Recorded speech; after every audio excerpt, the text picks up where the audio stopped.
Welcome to Finding Stuff Out. If you're wondering why I'm in the dark, I'm conducting a scientific test inspired by an interesting question I received. Do carrots really help you see in the dark? Of course they do.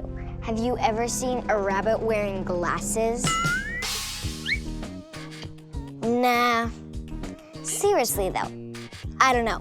But by the end of the show, I will eat all of these carrots, then I'll be able to see in the dark and answer this other question. How come so many people are afraid of the dark? Sometimes I have to admit, I'm a little scared of the dark myself. What about you? Ask a friend. When I'm in the dark, I think there are zombies, ghosts, creepy things. There might be monsters. I feel very uncomfortable. There might be ghosts that could invade your body. Sometimes I just feel like someone's watching me in the dark. You think the scary movies are gonna come true? There's nothing that scares me. Boom. First, guys, I suggest we get to know our enemy a little better. What is darkness? Well, Abdul, I checked, and darkness is an absence of light, like this. See, I'm in total darkness because there's no light. Light is a form of energy that we can see. When light bounces off of things, that's how we can see them. So darkness is just when there's no light. Here's a question from Amber. Why is it daytime here and nighttime somewhere else? Earth, the planet we live on, is lit up by the sun. The Earth is constantly spinning, so when one part of the Earth is lit up by the sun, that's what we call daytime. And the part that's facing away from the sun is what we call nighttime. So remember, the Earth is constantly spinning. So wherever you are and it's daytime, 12 hours later, it will be nighttime for you. What is a solar eclipse? Flat Earth Corner! What is a solar eclipse? It's when the sun disappears from the sky during the daytime and the world is plunged into terrifying darkness. And if you're a Viking warrior like me, living more than 1,000 years ago, you know exactly what causes eclipses. Eclipses are caused by a warg. That's a kind of wolf with superpowers, eating the sun. They're huge! And apparently, they like very, very hot food. Oh boy, that warg wolf is out again, eating the sun. I hope it won't be dark forever now. That's a relief. The sun is back. I guess that giant wolf didn't really like the taste of that sun so much.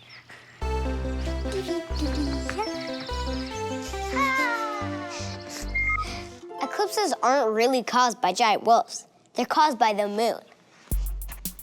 I found out that the moon circles Earth all the time, and once in a while, the moon comes between the Earth and the sun.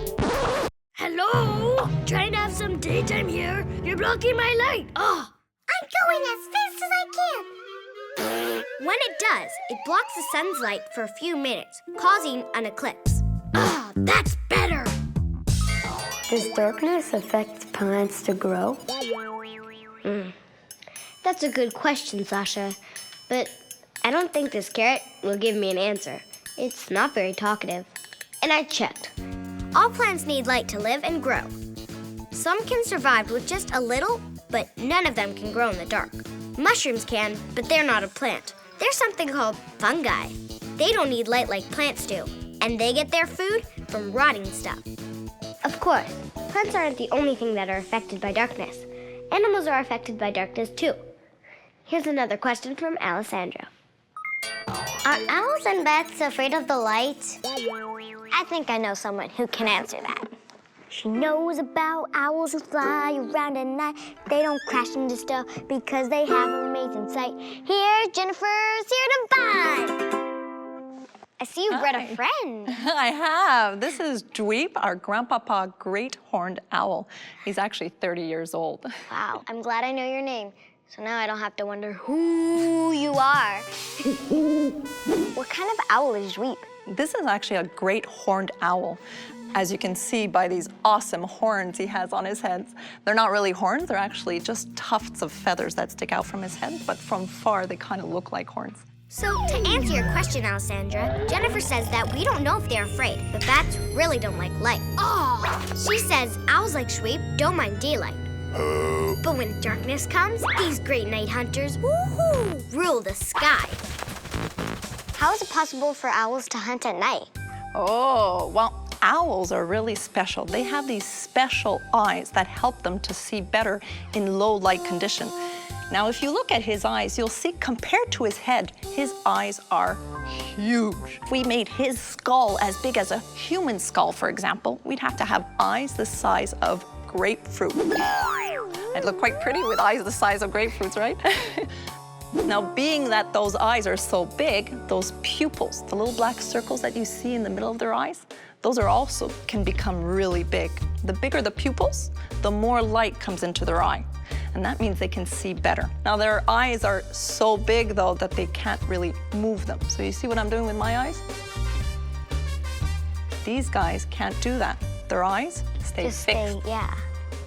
So because they can't move them, they've adapted other ways of being able to see all around them. So I'm gonna ask you to help me demonstrate. I'm gonna ask you to stay straight. Don't move your body at all. Just turn your head as far as you can turn it. So how far are you going? A little past my shoulder. So we'll say it's about 90 degrees from the front axis all the way to the shoulder, right? An owl can do 3 times as much. Wow. So they can turn to the shoulder, to the back, and even to the next shoulder without moving their bodies. Cool. And they can do that on each side. Pretty neat. Cool. What else helps owls fly in the night? Good question. Well, actually, they're really, really stealthy. They actually have what's called silent flight, or I should say silent flight. Because what happens is when they flap their wings, you don't hear anything. So I'm gonna demonstrate for you. Okay. I have 2 feathers here. I have a small one, that's for the owl, and I have this larger one, that's an eagle feather. Did you hear that one? Now for the owl feather.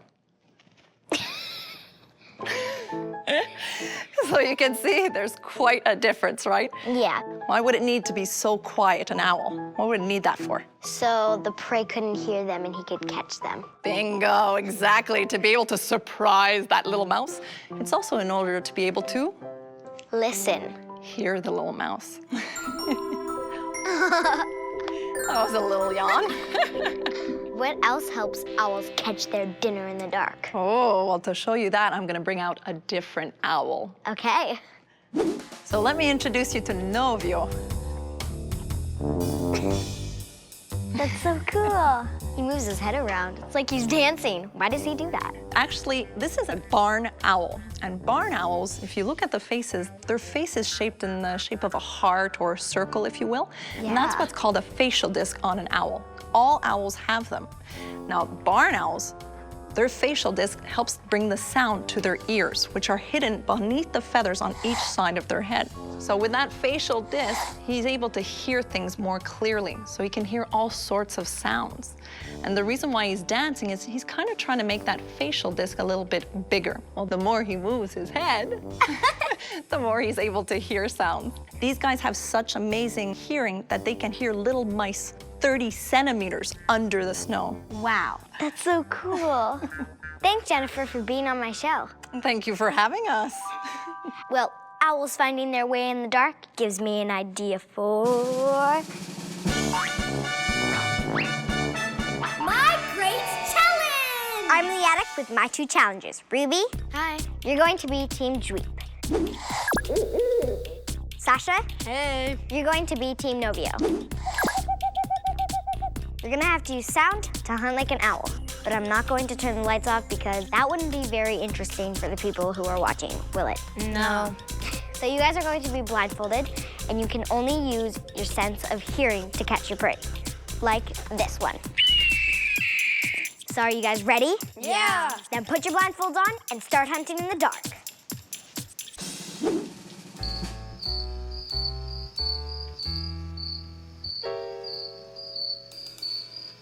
Oh, Novio got the first one. Let me put it in your basket.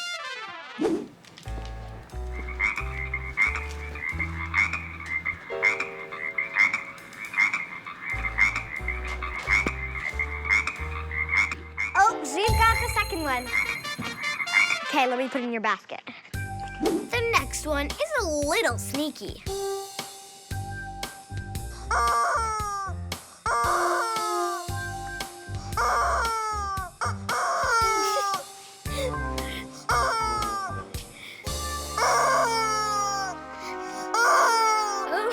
Here, got it. I got it. Okay, you guys both get a point. It's a tie.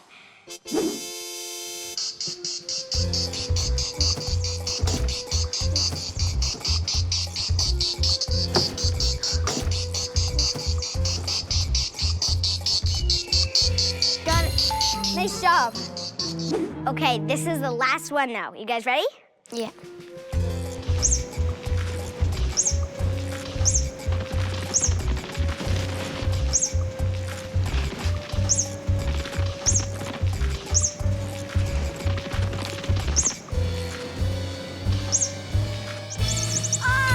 Novio got it.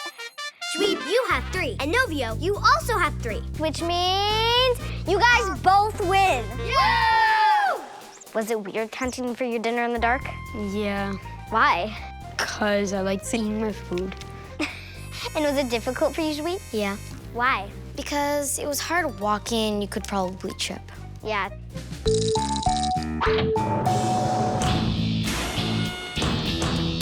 Uh-oh, do try this at home. Emerald and Linnea have an experiment to get an idea of how an owl's hearing works. Let's pretend a little mouse is scurrying around the house. Just listen. Next, cup your ears with your hands. Do you hear better? I hear better. Now, make a simple cone. When did you hear the mouse better? Well, with my ears, I heard it a little. With my hands, I heard it a little bit more. And with the cone, I heard it very well. I found out from Jennifer that the barn owl's face works sort of like cones, funneling sound to its ears. Now, here's David and Adeline with another owl experiment. Owls' eyes are amazing in the dark. One reason ours aren't as good is because our pupils are smaller compared to the size of our face. With the lights on, your pupils are about this size. But turn off the lights, and your pupils get bigger to let more light in to help you see. After staring at a bright light, let's see how long it takes Adeline's eyes to adjust to darkness and see what's on the black cloth. Go! I can't see it at all. Look. See? Do you see anything? No, not yet. If Adeline had owl eyes, she'd see in the dark much better and much faster. That's so easy. Maybe it's something with wings. I think it's a bat. Well, you were right. Boom! Bats are night animals, so they've developed ways to fly and hunt in the dark. But how do they do it? Here's Batgirl Corey Lawson. Hi, Corey. Hi, Zoe. So, can we start looking for bats? That sounds like a great idea. All right, let's go. Okay. How did you get the name Batgirl? Well, when I was young, about your age actually, we had a bat in our house. And it was clear that my parents were really scared of it. And I thought, how can adults be scared of something so tiny? So then I went to university. I ended up learning a lot about bats. And, well, I've been studying them ever since. They're fascinating. Cool. Yeah. So, what's gonna happen tonight? Oh, well, the bats are sleeping now during the day. They're hiding under the bark of the trees, and some of them are in buildings. And then as it gets dark, they're going to peek their head out, look around, make sure the coast is clear, and then they're gonna dart out and go look for some food and water. Wow. To answer the question, are bats afraid of light? Well, I don't know if they're afraid of the light, but we do know that if they go out during the day and try to fly around, the crows or hawks or other predators will try to eat them. So it's a good thing that they do just fly at night. Besides the things that want to eat them, are there any other reasons that bats come out at night and not in the light? Yeah, there are a lot of insects that come out at night, like mosquitoes and moths, right? And so there's a lot of food for bats, so it's a good time for a bat to be eating is at night. If they tried to eat the insects during the day, they would be competing with other wildlife, like birds, for example, swallows. So at night, they've got the skies to themselves. Once nighttime sets in, bats get busy. This lake is a great spot for Corey to use her special equipment. These are bat detectors. And so what they do is they turn the ultrasound that bats are producing into something that we can hear, and they show you on the screen what the bat calls look like. Cool. But what exactly is ultrasound? It's sound that's too high in pitch for us to hear. So the bat detectors will lower the sound so that we can actually hear it. Now that's called echolocation. When bats go out and produce ultrasound, they will listen for the echoes of the sound to come back. And that way they won't run into trees and they'll find the bugs to eat them. Cool.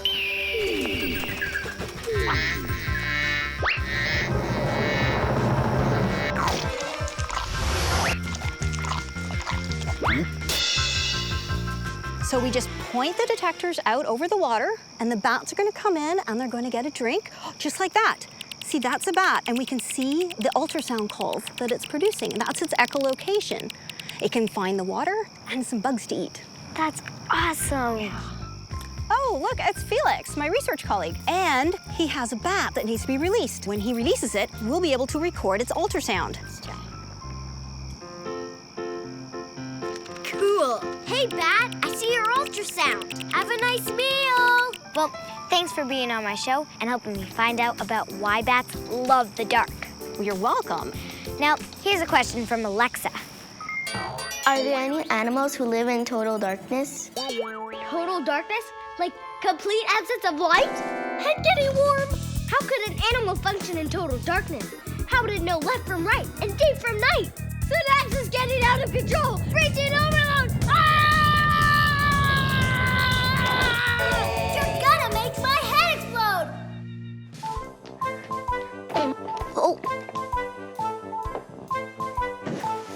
Yeah, I'm definitely not a creature who could live in the dark. But amazingly, they do exist. Creatures like worms burrow in the ground and have no eyes. Moles do have eyes, but they're super small and can only detect dark, light, and movement. Moles spend all of their life underground. An insect called a springtail has no eyes. It lives in caves nearly 2,000 meters deep. That's like about 4 CN towers. And these cavefish live in total darkness and have no eyes at all. well, I found out a lot of stuff about the dark. And now it's time to answer the question that inspired my dark quest. Do carrots really help you see in the dark? Well, Maxime, the big answer is... they don't! I checked and I found out that although carrots are good for you, they don't actually help you see in the dark. It was just a rumor made up by the British government during World War II to explain why they were able to catch their enemies' airplanes at night. They said that because they didn't want the enemy to know that they had made a huge invention, the airborne radar. It works sort of like the way bats find their prey, sending out signals that bounce back and tells a radar operator where the enemy plane is. Hey, that's my idea! The carrots didn't help me see at night, so it didn't help me answer this question from Leonie. How come so many people are afraid of the dark? Well, Leonie, I checked and I wrote this song to explain it. Fear of the dark is an instinct from a very long time ago, when hyenas and tigers prowled in the gloom and leopards and lions roamed. Our ancestors were afraid of the night, 'cause they couldn't see what was watching them and getting ready to bite. But now we live in houses, there are no lions here, so we can sleep in the dark, there's nothing to fear here. There are no lions here, there's no lions to fear here. So our fear of the dark is an instinct from a very long time ago. But since then, people have invented lots of ways to live and work in the dark. Inventions like radar, electric lights, and night vision goggles make it possible for us to go about our day-to-day lives in ways that our primitive ancestors could never have imagined. So, just like our instincts tell us not to jump off a cliff or put our fingers through a flame, we still have instincts that tell us to be afraid of the dark. But I know it's just an instinct, so I'm not scared of going to sleep in the dark. Thanks for watching my show, and see you again next time for more Finding Stuff Out. Something bit me in the dark. It's a predator. Maybe a tiger or a carrot? Hey guys, I'm getting ready to do something scary. Very, very, very scary. I'm going to the pool. I'm afraid of diving.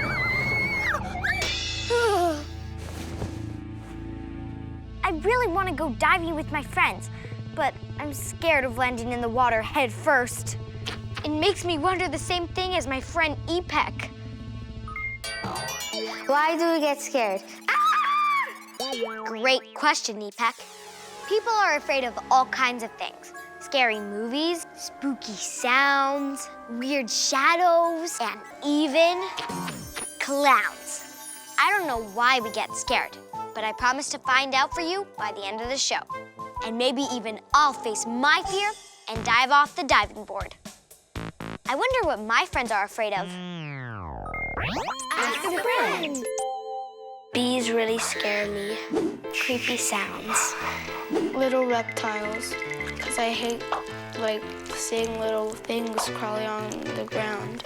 I just scream and go, there's a spider, kill it, kill it, kill it. Close spaces, like elevators. When I see horror movies, I usually just want to hide my head somewhere and not look. I was so scared when I was on a roller coaster that I threw up. Heights make me scared. I always feel like I'm gonna fall. I was going to bed and then my parents were watching a creepy show, so I heard this. I'm coming back for you. I'm not scared of spiders or snakes or the dark.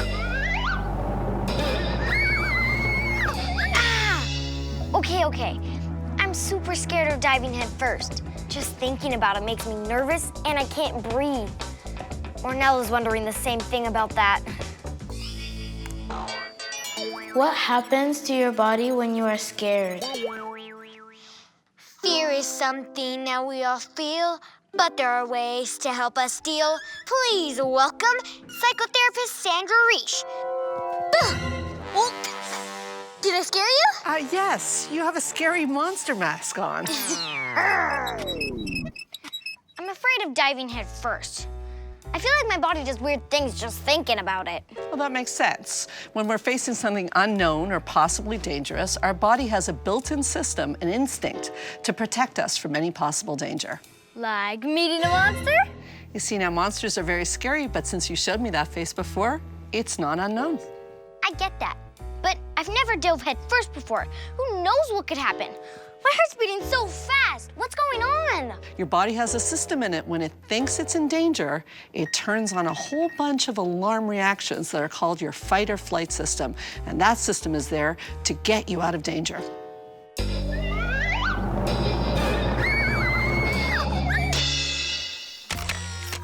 Wow, so Zoe, your pupils are very dilated because light is going into your eye to make sure you can look around and get out of danger. If something was coming after you, you would need to be able to see everywhere around you. Next, we're gonna take the temperature of your fingertips. Wow, they're 2 degrees lower than they normally are. Your fingertips don't need the blood right now. The blood is going to all the important muscles in your body so you can fight or get out of this position of danger quickly and efficiently. Now let's check the sweat in your body with our sensors. So our sensors show us that there's more sweat in your body than usual. Your body needs to cool to be able to deal with the situation. And also, if a predator was gonna catch you, isn't it great if your body's slippery? They won't be able to catch you. And And last but not least, we're gonna check your heart rate. Now, your heart rate normally would be between 85 and 90 beats per minute. But as you see, we're at 110 beats per minute. And that's because your heart has a big job to do. It has to send blood and oxygen to all your muscles again to get you out of danger. There's a whole bunch of other reactions, such as blinking very quickly, breathing very quickly, flinching, your nostrils flaring, and even your teeth showing in a scary way. We know that from our ancestors that the reason this happens is to scare off our predators. Even animals do it. That reminds me of this question I got from Alice. Do animals get scared? I checked. And when animals seem to be afraid, they behave in lots of different ways. They run away, fight, or play dead. Some of them squirt unfriendly liquids, like squid and skunks. Porcupines have built-in predator pokers. The Texas horned lizard sprays the attacker with blood from his eyes. The electric eel can zap you with 650 volts, and the Malaysian exploding ant, you got it, explodes. Some animals make their hair stand on end to help themselves look bigger and scarier.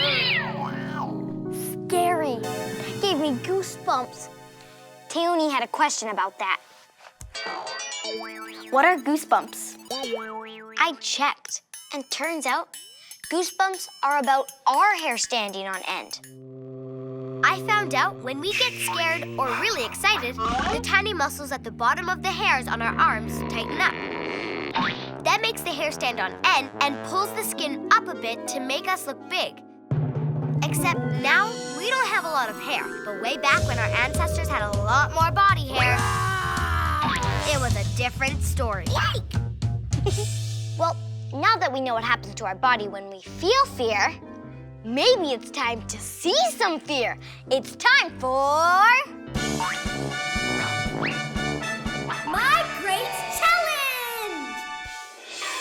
I am Mad Professor Zoe. Welcome to my Mad Challenge. Today's Mad Challengers are Indira and Maya. Boo!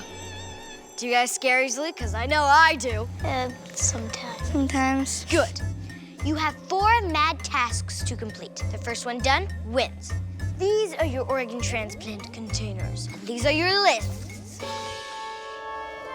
Are you guys ready? Not really. Well, you have no choice. And go!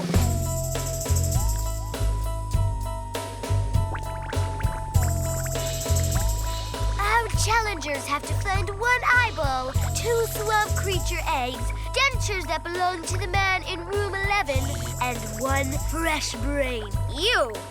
Why is it fresh? You don't want to know. Do you like this? No. It's disgusting. I can't get it out. Maya is struggling with that slippery fresh brain. I can't get it out. Okay. Almost got it, Maya. Did it. Oh my gosh, that's disgusting. Ooh, and Indira found the eyeball jar. Just gonna get it. Oh my gosh. I need to get that brain quick. Oh my gosh. Oh my gosh. This is disgusting. Disgusting. Just get it over with. How do you pull this? Exactly. Now you see my struggle? Oh my gosh. What's next on your list, Maya? Dentures from the lodger of room 11. Why is it lining up like that? What is that? Ew! Gross. Slimy. I don't care. You don't care. It's gross. Just gonna bring this over here.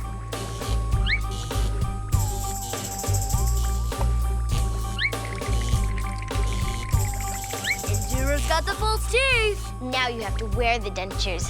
What? Just kidding. I just need 1 more item and I'll win. Okay, quick. There's the swamp creature. 2 fresh eggs. This is really slimy. Maya can't get herself to grab the dentures. Send two. Indira's got her second egg.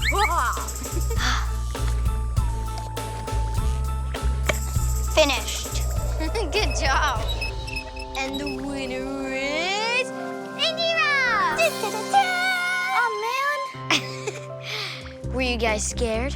Yeah, a little bit, I guess. But you had fun anyways, right? Yeah, I'll do it again. Yeah. I guess sometimes it's fun to be scared. Interesting. Benjamin has a question about that. Why do some people like to get scared? Sometimes it is fun to be a little bit scared. I found out that the fight or flight response in our body is kind of like getting excited or surprised. All of those feelings in our body can be fun when we know we're not really in danger. So maybe that's why people like to be scared. But what about a really big fear that's not exciting or fun? Flat Earth Corner! Oh, no. It's December 31st, 1999, and it's almost midnight! That means all the computers in the world are going to crash! I gotta fix this! Airplanes will fall from the sky, trains will crash, there'll be no electricity anywhere! Chaos will reign! It'll be the end of the world! But wait! Nothing's happening! I'm alive! Woohoo! Oh yeah!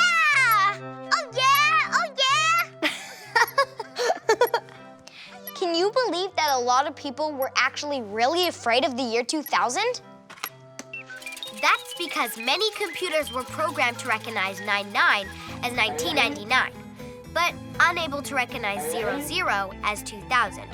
So people were totally scared that computers might think the year was actually 1900, which would create lots of problems. Some countries invested billions of dollars trying to fix the computer bug. Others did nearly nothing. But in the end, there were very few problems. My friend Harrison has a question about a certain kind of fear. What is a phobia? A phobia is a type of anxiety response. You start to be afraid of a situation, you avoid it, and your anxiety increases to the point that even thinking about it gets you anxious. Now, fear is something that happens when a scary situation happens right in front of you. But anxiety and phobias is fear of fear. You start to think about the situation before it's even happened. A person with a phobia of dogs might feel afraid to walk to school in case he or she sees a dog on the way. Someone with an elevator phobia might avoid a field trip if it involves going on an elevator. Too many stairs. Maybe my fear of diving is a phobia. It could become a phobia. If you start to avoid it, your anxiety will increase, and eventually you'll want to avoid anything that has to do with a diving board or water. So we don't want to do that. So what we do want to do is prepare you for a situation so that you can face something that you're feeling a little nervous about, and we can do that. How? The first thing is not avoid the thing you're afraid of. If we go towards what you're afraid of, little by little, your brain will learn that it's not dangerous. Another thing we can do are some exercises like breathing, which have been scientifically shown to produce a relaxation response in your body. That would make a great do try this at home.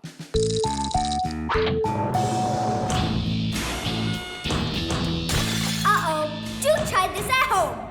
We're gonna breathe in using our nostrils, and we're gonna breathe out using our mouth. When we breathe in, our stomach is gonna go out. So we'll try one breath together. Put your hand on your stomach. 1, 2, 3. 1, 2, 3, 4. So that should be done for 10 breaths on a regular basis to prepare for any situation, and you can deal with almost anything then. I feel much better. Great. And I think it's time for me to face my fear. If being afraid is holding you back from doing the things that you want to do, then maybe it's time to go on the attack and face your fear.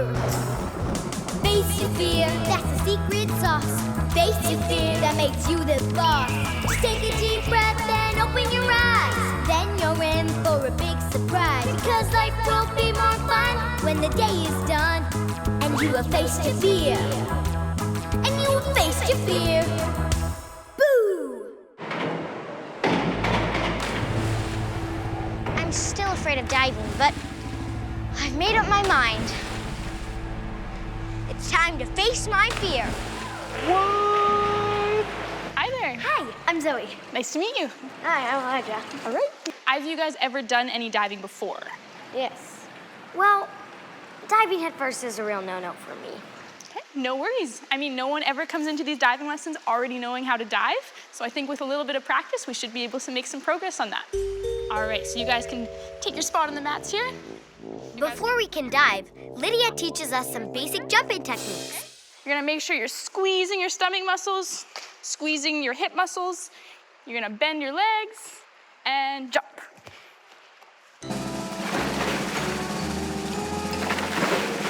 That was easy. There we go, Zoe. That looks awesome. Ready to try it on the 1 meter board? Okay. All right, let's give it a go. This is a little higher. Arms all the way up. Grab those thumbs together.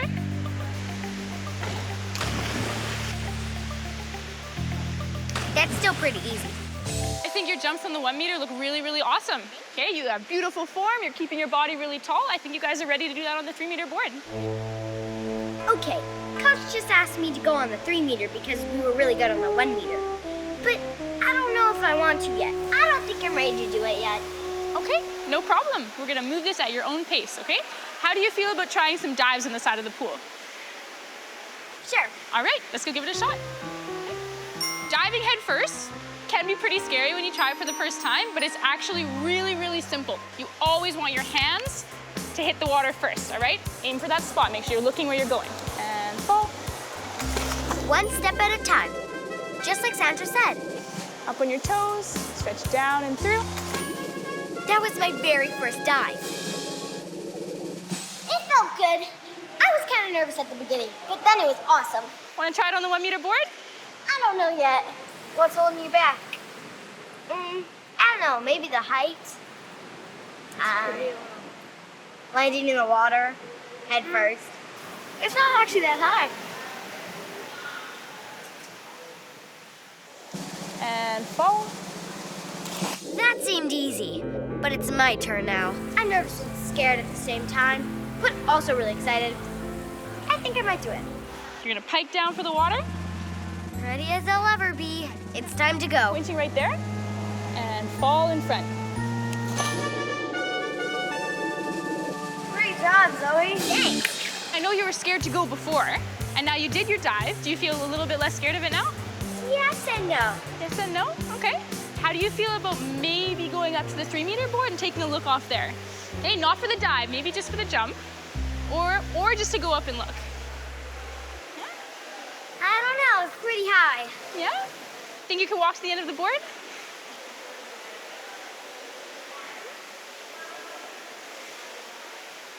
Okay, I'll walk up there. Okay. So how are you feeling? Well, I'm feeling a bit nervous, but my friend Sandra taught me to breathe through my belly. Oh, really? Awesome. Do you want to show me how to do that? Sure. So you breathe in through your nose and out through your mouth. And it's really good because it relaxes your muscles and calms the mind. Oh boy, it's a long way up to the 3 meter board. It's a bit scary. You don't have to. I'll do it. Yeah? I think you can do it. I think it's gonna be really awesome. Okay? Let's give it a go.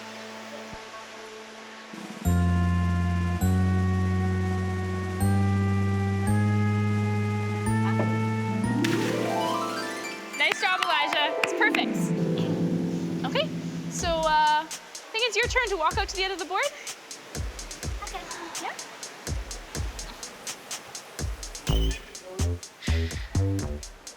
Very nervous.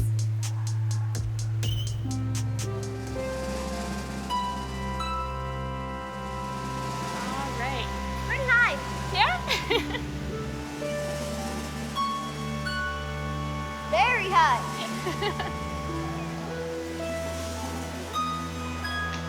I don't think I'm gonna jump today, but maybe next time. That's okay. Awesome job. I'm really proud of myself because I didn't jump off the 3-meter, but for the first time, I dove off the 1-meter, and that's something. So maybe another day I'll jump off the 3-meter. Next question. What would happen if we didn't have fear? No fear? Now that is scary. Yikes. We'd all fall off cliffs, get stung by bees, bitten by snakes, poked by porcupines, sprayed by skunks, chewed by sharks, and give our book reports with no pants on? No one would be safe anytime, anywhere.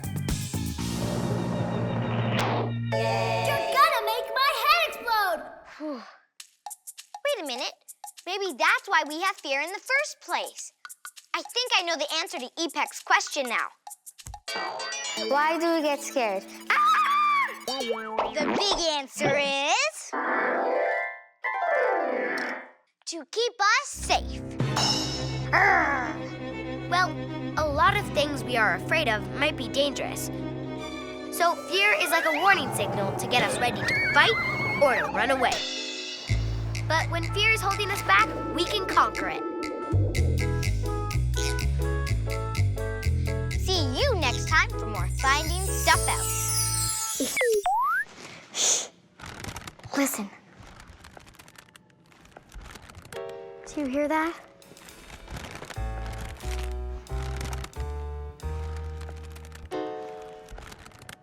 I think there's some kind of creature in my attic. My family insists that they don't hear it, but you hear it, right? I'm not crazy. Maybe your questions about creepy critters will help me find out what it is. Here's the first one from Mateus. Can animals be evil? I am the evilest. No, I'm the evilest. No, I am. No, me. Oh, sorry. But I found some critters online that really are creepy. Like lampreys. Their mouth is a big ring of teeth. They bite into fish and suck its blood out. A praying mantis mom will kill its kid's dad. And some snakes can fly to make a snake attack. A Komodo dragon can even attack people.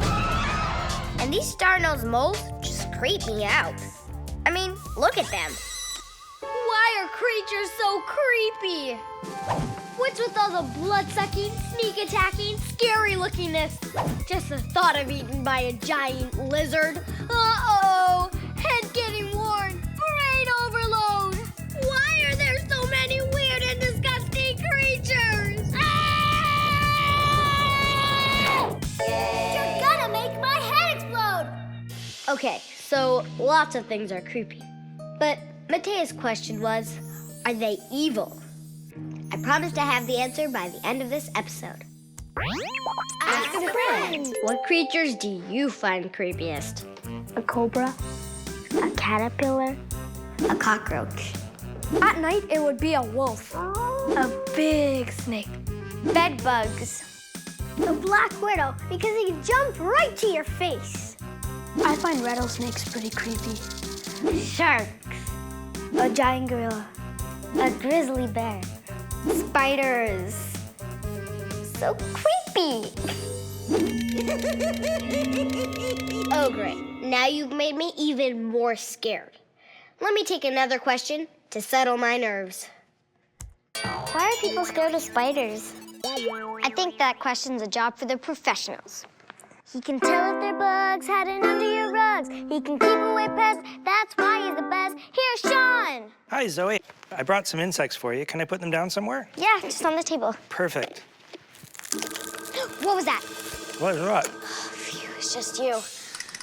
Your job is getting rid of creepy things in people's houses, right? That's correct. I'm also an entomologist, and that's a scientist that studies insects. I brought some critters with me today. Not all of them are insects. I have a millipede, I have a centipede, and in here we have a cockroach you can see in the microscope. Wow, amazing. I also brought with me a spider for you to look at. A spider? Yep, they're not an insect, they're an arachnid because they have 8 legs. Oh yeah, and an insect has 6. Correct. Why are people afraid of spiders? Well, that's a great question. We really shouldn't be afraid of spiders. They're beneficial. They help to eat insects that are living in our house. But if you have a bad infestation, or maybe you live somewhere where there's a lot of poisonous spiders, we should be concerned. Speaking about infested, my attic has something in it. It's making this weird chewing sound. Could it be bed bugs? Probably not bed bugs. They don't make chewing sounds. I actually have a question about bed bugs. Why do bed bugs bite? To answer the question, they bite to get food. So their food is blood. They feed just like mosquitoes do. Would you like to see how they feed? Sure. Okay, let me get one here. Oh, he's biting you. Does it hurt? No, not at all. In fact, they inject an anesthetic so you don't feel it. I don't think a bed bug's making that chewing sound. Can you help me find out what is? Absolutely. Maybe it's an animal that got inside. An animal? Sure, let's go take a look. So, Sean, did you become an exterminator because you were afraid of bugs? Actually, I'm not afraid of them. I really like bugs. But when they become a pest and they're in people's houses, I like to help them get rid of those pests. My daughter, Aiden, she really likes to collect insects too. Hi, Aiden. So, what did you bring? Well, I brought some sow bugs and baby ones, and I brought a millipede. Cool. Where did you find them? Well, it's a wood pile, and when you tip it over, you see lots of bugs hiding under it. Did you find them yourself? Well, I had a little bit of help from my dad. What do you like about bugs? They're part of nature, and they're part of the food chain. And they're useful for, like, birds, so they can keep themselves alive. What do you do with the bugs? I keep them for a day or two, and then I just let them go. How do you keep them so they don't die? Well, you have to get a container that has at least some holes. Then you have to give them food and some moisture. You can look for bugs just like Aiden. They're everywhere, and they're super cool. Thanks, Aiden. Welcome. Here's a question from Justin. Why do cockroaches hide in the dark? Hey, Sean, how come if you turn on a light, you'll see a roach running in the dark? Why do they like the dark so much? That's a great question. It's really not just the light, but it's also the vibrations when you enter the room. They think you're a predator, so they run and they try to hide in dark places like this.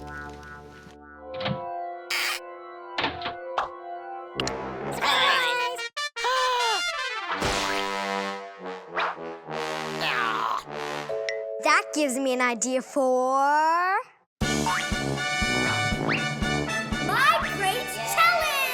Today's challengers are Aiden and a few of her friends. Andrew. Hi. La. Hi. And Abdul. Hey. You guys have to be roaches and crawl on all 4. You have to grab the cookie and take it back to your safe place, which is by the carpets, and then you have to put them in the basket. The team with the most cookies win. Got it? Yeah! But there's a trick. You're only safe in the dark, so when I turn the lights back on, I'll be able to swat you, and that means you're out. Are you guys ready? Yeah! On your mark, get set, go!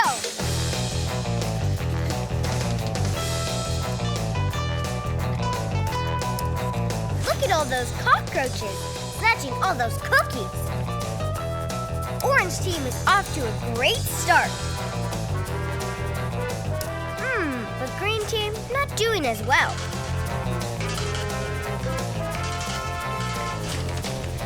Lights on. Got you. So you're eliminated now. You have to stay on the carpet. For the 3 remaining roaches, get set, go! With fewer cookies, green team is crawling hard to catch up to the orange team, who's quickly finding more cookies. Lights on. Got you. What a break for green team. With orange team out of the cookie hunt, will green team snatch all the rest of the cookies to win?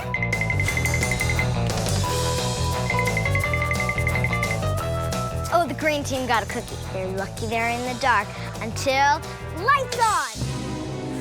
Got you. One more creepy roach just walked. Go. And lights on.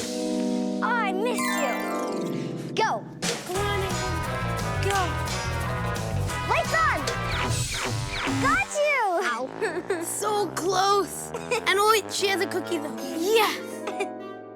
Okay, so I counted the cookies and here are the results. The green team has 14 cookies. And the orange team has 25 cookies. So that means you guys win. Thanks for being on my show and helping me find stuff out. Now, go find more cookies before I swat you! Ah! Hey, Sean, any sign of creepy creatures? Just this one so far. But you'll keep looking, right? Sure thing. I really want to catch whatever is making that chewing sound. I wonder what it is.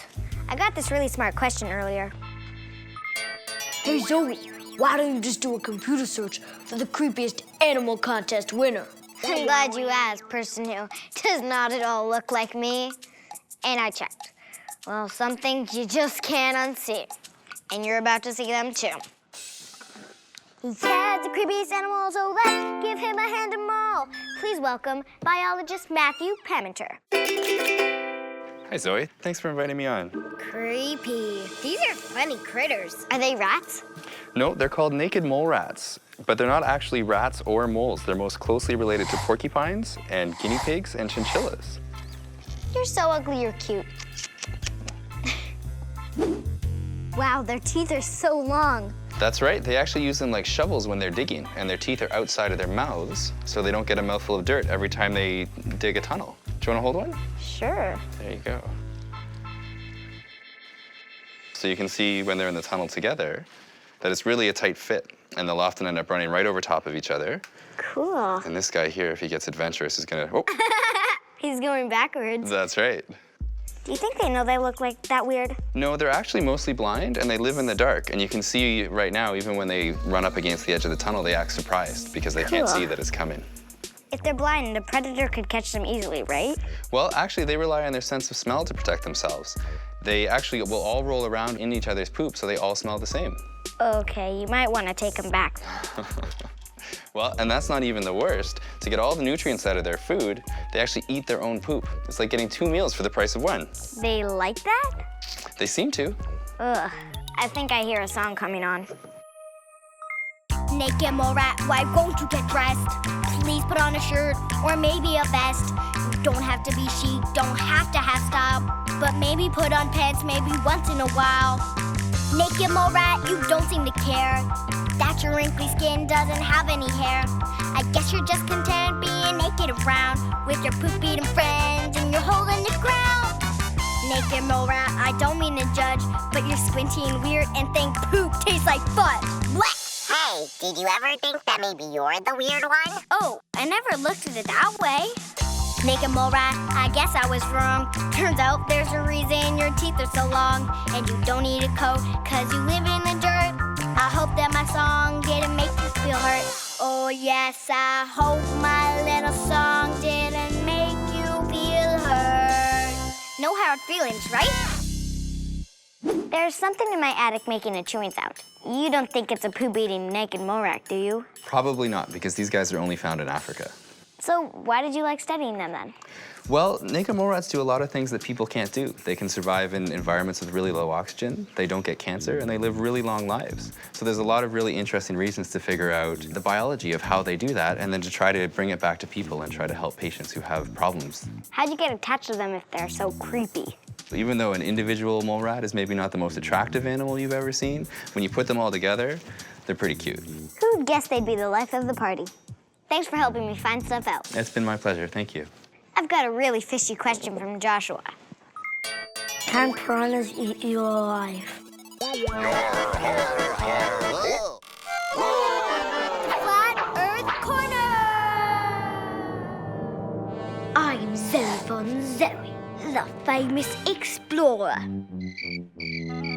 I said, the famous explorer.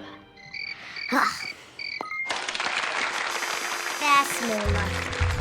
When I was exploring the Amazon, I discovered a terrible, man-eating fish. He jumped out of the water and ate a man on my team. It just gobbled him up with his terrible teeth.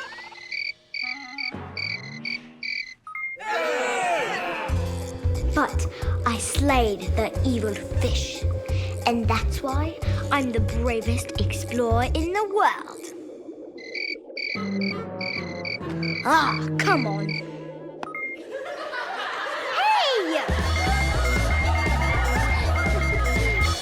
I figured Von Zoe just made that up to get attention. Hey!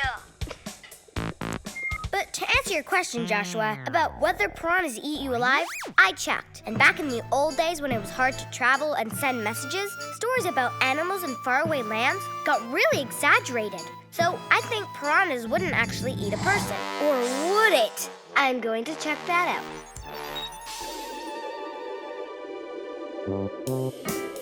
I'm here at my local aquarium with marine biologist Maude. Hi, Maude. Hi, Zoe. So, these are real piranhas? They're real piranhas, and we're gonna go clean their tank. Follow me. Wow, there's a lot of them. Yes, there is. Oh, they're creepy. I'm not scared. I'm going in. Really? Yeah.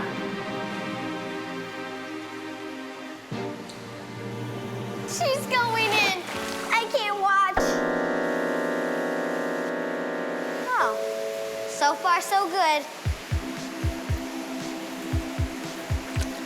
Maud is cleaning the tank by vacuuming and scrubbing it. Even though she's in the water surrounded by piranhas, they let her do her thing and keep their distance from her. Looks like they're more afraid of her than she is of them. You made it. You're live. I am. So, how come they didn't bite you? Because I'm not their food. They actually eat bugs, worms, small fish. Sometimes they will eat small mammals that gets in the water. But some of them even eat plants. Fortunately for you, you're not on their menu. Then how come people always say they're man-eating fish? It's mostly legends.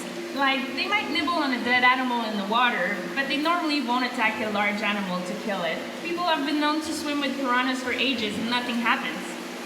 Do they make any evil ha-ha sounds? No, they don't, but they actually make some kind of barking sound. Maybe they bark like a dog so cats won't eat them?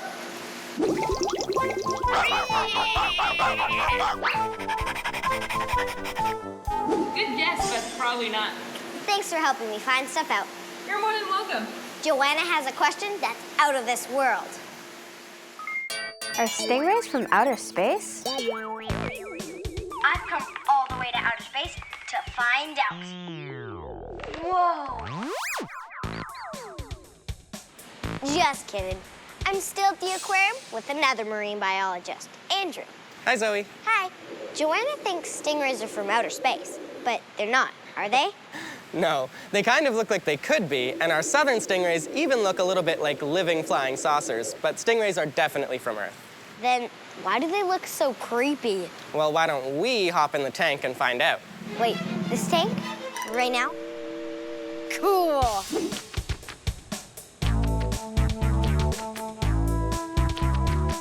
Andrew tells me not to worry. Stingrays do sting, but the ones here at the aquarium have their stingers clipped, so they're safe. It's like clipping a fingernail, so it doesn't hurt them. Cool. So where's their mouth? Right underneath their body. So feel free to touch them as they come over. You can pet them nice and gently on their back. So why are they so flat? Well, stingrays have a flat shape which helps them hide on the bottom or under the sand to hide from their predators. They've got big eyes on the top of their head, which helps them keep an eye out for any predators that might be trying to sneak up on them. And they've got their mouth on the underside of their body, which helps them find their food, which would also be buried in the sand usually. We don't normally let people do this, but if you want to try feeding one, what you do is you just tuck your finger right inside, just hold this really, really loosely so they can suck it out just like that.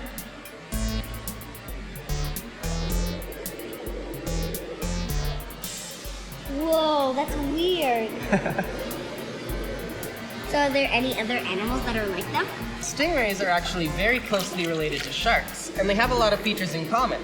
Stingrays and sharks both have teeth which are constantly falling out and regrowing throughout their entire life, although sharks' teeth are a bit sharper. You can kind of think of a stingray as a flattened down shark, with a few modifications. Speaking of sharks, I'm trying to answer a question whether animals are evil. Do you think sharks or stingrays are evil? Definitely not. Stingrays have a stinger that they can use to sting, but it's only if they have to survive. And sharks are actually really lazy. They don't want to bite anything they don't have to, and they're only looking for an easy meal. If we didn't have sharks, then there would be too many of the other animals, and they wouldn't have enough food. So sharks help keep the oceans really healthy. They're really just doing what they have to survive, and they're certainly not evil. Survival again. Thanks for being on my show and helping me find stuff out. My pleasure. I think I finally have the answer to Mateus's question. Can animals be evil? The big answer is... no. Even the evilest, creepiest looking ones are just trying to get through their day. When a stingray uses its stinger, or roaches scurry around in the dark, they're just trying to protect themselves.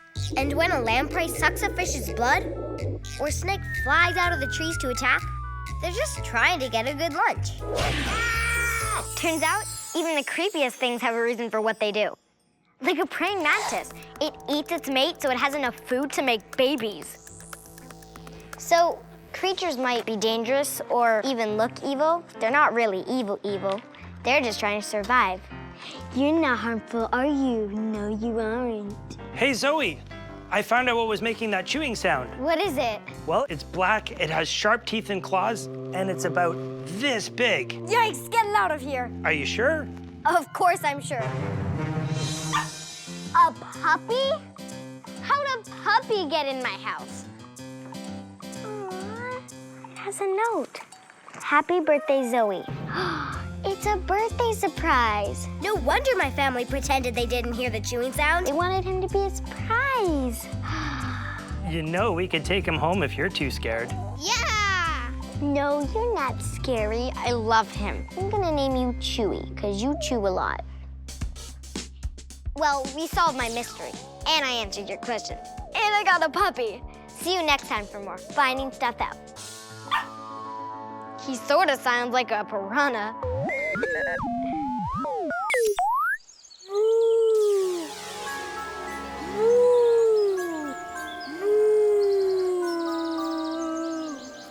Hope I didn't scare you. This is a moose collar, and that moo was a moose call. I'm using it because today I'm going into the woods to explore a place that I've had a lot of questions about, including this one. Do we need forests? Well, Julia, I don't actually know. I mean, it seems like a nice place, but do we really need forests? What do you think? I don't know. By the end of the show, I'll have the answer. Meanwhile, here's a question from Alessandro. Is it bad to cut down trees in the forest? Flat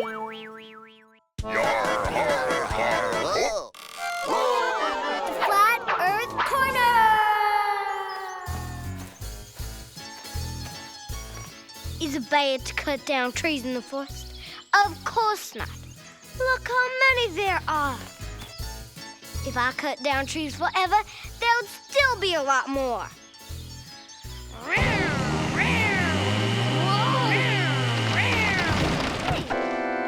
Where'd all the trees go? People used to think that forests were endless, and they could cut down as many trees as they wanted. And there were a lot of forests. I checked, and scientists think that at one time, forests covered this much of the world. But because of people cutting down trees, the forest now only covers this much of the world. I found out that without forests, wild animals have no place to live. Nowadays, they even go into neighborhoods where people live. Animals definitely need forests for their home. And Amanda had a question about that. How many kinds of living things are in the forest? Living things like birds, mammals, amphibians, reptiles, insects, microbes, big living things, tiny living things, things that eat plants, things that eat the things that eat plants. And there are plants too. Head getting warm. Brain trying to imagine all those creatures. Must be hundreds. No thousands. No tens of thousands. Reaching overload! Ah! You're gonna make my head explode! They're still discovering new species all the time, and no one knows how many kinds of living things are in the forest, but they all need to eat. And we're going to meet some of them right now. She knows about animals that live in the forest. She's bringing some in now, and I know that they won't bore us. Here's Jennifer Seartica. Hi. Hi. This doesn't eat people, does it? No, absolutely not. Don't worry. This is actually an American kestrel, and her name is Sapphira. Where does she live? Well, this is a type of bird that lives in open fields and meadows, often close to forests. So forests are a little bit like a refrigerator whereby sometimes the mice and the insects all come out. And when she can spot them, oh, she's in seventh heaven. That's the way she can find all sorts of yummy food to eat. So what do you guys feed her? Well, at the Eco Museum Zoo, we feed her mice and we sometimes feed her little birds because that's sometimes what they'll be eating in the wild as well. Would you like me to go and get some more? Sure. Excellent.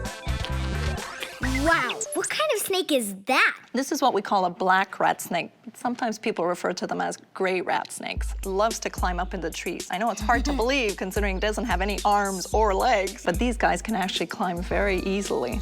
Does it bite? They can bite. Would you still like to touch? Sure.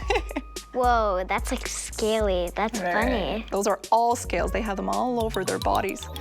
Wow, this frog is huge. It's actually what we call a bullfrog because this is a large type of frog, just like bulls are pretty large. So why is it good for them to live in the forest? In the forest where they live, as long as it's near water, they'll be able to find all sorts of insects and all sorts of little mice to eat, and that's what they love.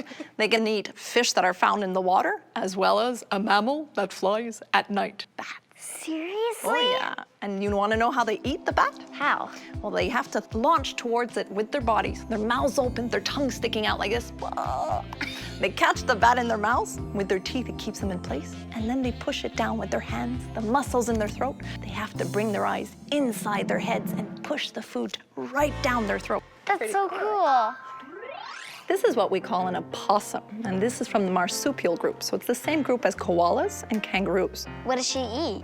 She can eat a little bit of everything, actually. She's rather omnivorous, so she can eat fruit, she can eat seeds and nuts. She can even eat other types of animals, like insects, mice. So you can see, if, like the forest floor, she's trying to push all the leaves around, all the pieces of wood, and she's trying to find all sorts of fruits that might have fallen from trees and insects that are hidden under all these branches, just like she'd be doing in the forest. Thanks for being on my show and helping me find stuff out. Thanks for having us. Here's another question from Joseph. Are all forests the same? To answer that question, I've come to meet an expert on Vancouver Island that has some of the most beautiful forests on Earth. She knows about the trees and all the forest things she sees. Here's Julie Fortes. Yeah. So I brought you this little fir seedling. And one day, this little seedling is going to be a huge part of this big forest. How tall could it grow? Douglas firs can grow up to 60 meters tall and have really wide trunks. Wow. So the kind of forest it would live in is a forest like around here. It's a temperate rainforest. The kinds of trees we would find here are especially the Douglas fir, but also things like this arbutus right behind us. The arbutus is a very interesting tree because it sheds its bark in the summer instead of shedding its leaves in the fall. What other kind of forests are there? There are tropical rainforests. Like the jungle in the Amazon? Yeah. There are temperate rainforests, which is like the one that we're in right now. There are boreal forests further north. And there is this really cool thing called cloud forests, which are forests that kind of sweat, and then they create their own clouds. That's really cool. Yeah. Why aren't all forests the same? Like, why isn't forest like the jungle? Not all forests are the same because trees need three things to grow. They need light or energy, they need water, and they need nutrients. Light, water, and nutrients aren't spread out the same around the globe. For example, in the desert, there isn't enough water to grow forests. What about in the Arctic? Here's a question from Neil, who lives there, way up north. I live in Igloo Lake. Why aren't there forests here? You won't find forests up north in the Arctic Circle because it's just too cold for trees to grow. Speaking of trees and forests, who's in the mood for a little experiment? The experiment! Did you know you can tell how old a tree is by counting its rings? Not these kind. Not those kind of rings either. These kind. I asked my friend Kashvi and Noah to count some rings. In the spring, trees grow very quickly, slow down in the fall, and then stop in the winter. This creates a tree ring every year. I think mine's about 23 years old. I think mine's about 37. Wow. But that's so small. Yeah, and that one's big. I wonder why this one's older, but it's smaller. Well, I found out it's because trees are just like people. They grow in all different sizes. It also depends on where the trees are growing. Rings tell you a lot about climate change, like if the tree had enough water or how hot or cold it was that year. A wide ring means a tree had what it needed to grow, but a skinny ring means it may have had a tough year. So because rings are not all the same, they're tricky to count. I think this tree was born in 1932. That's like when my great-grandmother was born. Well, mine was born in 1894. That's like when my great-great-great-great-grandmother was born. That seems pretty old, but I found out that some trees have thousands of rings. The oldest is not that big, but it's still 5,000 years old. That's 5,000 rings. Imagine counting that. My tree is 120 years old. Mine's 84 years old. Bye, Zoe. Bye. Thanks, Kashvi and Noah. Now here's a question from Andrew. What do we get from the forest? Off the top of my head, I know that we get wood for houses like this. And we get paper from trees in the forest. Try living without toilet paper. Thank you for that one, forests. I checked, and there are lots of other things that we get from forests. And that's the subject for today's My Great Challenge! Today's challengers are Aiden and Tristan. Yeah! Justin and Sterling. Yeah! So Aiden and Tristan, your team Oak. Justin and Sterling, your team Pine. You see those items on the table, right? Yeah. Your challenge is to pick up what you think is made from things from the forest. The team that guesses the most correctly and the least incorrectly wins. Let's pull branches, to decide who goes first. And Team Pine wins, so you guys go first. But wait till I blow my super moose signal. 3, 2, 1. Time to move. I think we should pick the hockey stick. Yeah, it's made out of wood. It's a good idea. What about Paper is made out of trees, right? I don't... yeah. So we should maybe take that. Yeah. We should take maple syrup. It's made in springtime from trees. Should we take the birdhouse? It's made from wood. What about this mask-looking thing? Yeah, it looks like it's made of wood. What about this book? It's made from paper, so it's probably from trees. Yeah. What about this toilet paper? The paper is made from trees. Yeah. Now can we try the electric guitar? Yeah, maybe. The rocks are natural. I think that's cool. It's still natural. Let's take it. Oh, yeah, it's true.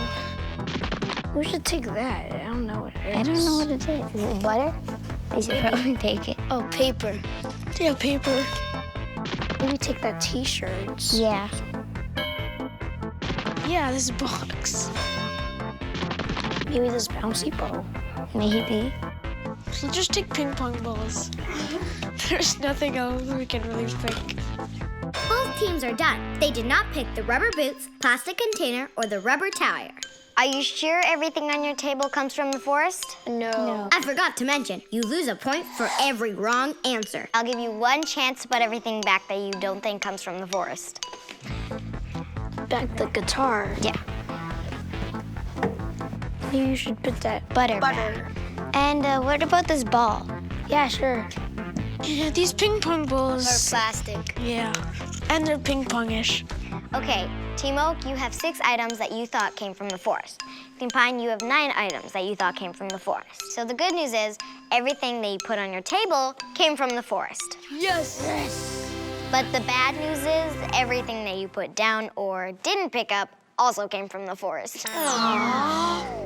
It was probably easier to figure out stuff like paper, maple syrup, or the hockey stick. But I found out that ping pong balls and fabrics can be made from tiny fibers from plants and trees, just like paper. Margarine can be made from palm tree oil. Rubber balls and ties are made with the help of rubber trees. That plastic container is made from oil. And just like coal, it's a leftover of forests that grew hundreds of millions of years ago. So what are you guys most surprised about? The ping pong balls and the guitar. Yeah, the guitar. Yep, it's made of wood, but it's painted and varnished. Well, thanks for being on my show and doing the challenge. You're welcome. Now I'm going back to the forest to see what else comes from there. I have a few guests who know the forest really well. This is Natanis and her family. This is Shia. This is Sequitin. And this is Hallie, and that's Natanis. They're members of the new Chinook First Nations, and they live here in a forest on Vancouver Island. Natanis, why is nature so important to your culture? Forest was everything to us. Instead of going to a grocery store, we would get all our food from here. Everything that we used to stay alive, our shelter, our food, or even our clothing. And sometimes we don't even notice the smallest little things was used for everything. Say what you're sitting on, Zoe. This is called sphagamos. And sphagamos was picked, and then all the sticks were taken out and to make it really soft, and they were used as diapers. Wow. It was the very first disposable diaper, and it was actually good for the environment. Shia brought you a basket. Wow, it's so beautiful. Thank you. I can't believe it's made of the forest.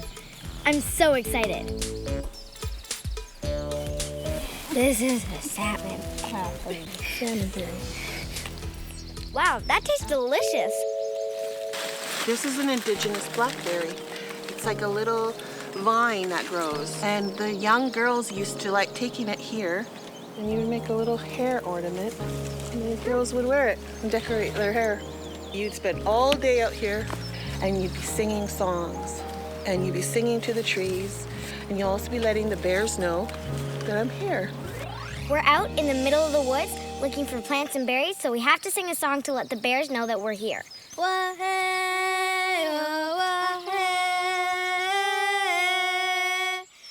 Bears hate surprises. If you surprise a bear, he might think you're threatening him, and he could attack to protect himself. Singing lets him know that you're coming and don't mean any harm. Bears like to be alone, and usually they'd much rather be out of your way.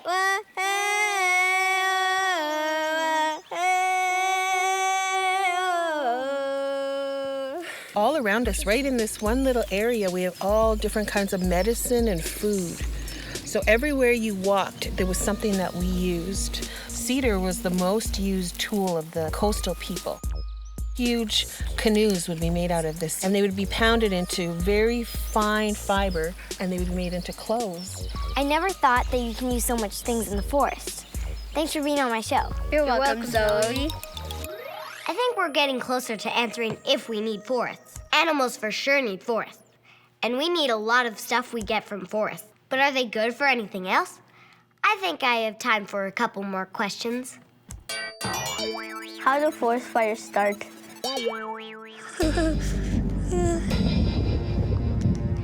I checked, and I found something out super surprising. Fires are a natural part of the forest life cycle. Lightning causes lots of forest fires, but experts say that can actually help trees. Forest fires are as important to the forest as the sun and the rain. Some trees, like these giant sequoias, depend on fires to reproduce. Their cones need heat to open and release their seeds.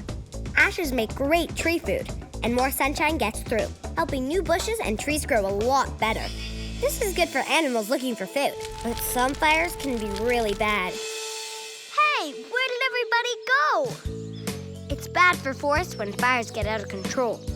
Most forest fires are caused by one living creature. Can you guess which one? Nope. It's this creature, humans. When you're finished toasting your marshmallow, make sure the campfire is out. Here's a question from Pierce. Does the weather change because of forests? I did a little research, and To answer that question, I've made an animation. forests affect the weather and climate in a lot of ways. First, they draw a gas called carbon dioxide out of the atmosphere. Carbon dioxide is a greenhouse gas that heats up the atmosphere. So having forests help keep the Earth's temperature from getting super hot. And forests create shade, keeping things cool beneath their leaves.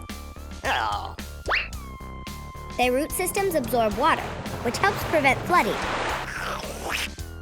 Cool. Without trees to soak up water, rivers could flood more easily and deserts could spread because the water runs away instead of being stored in the trees. Aww.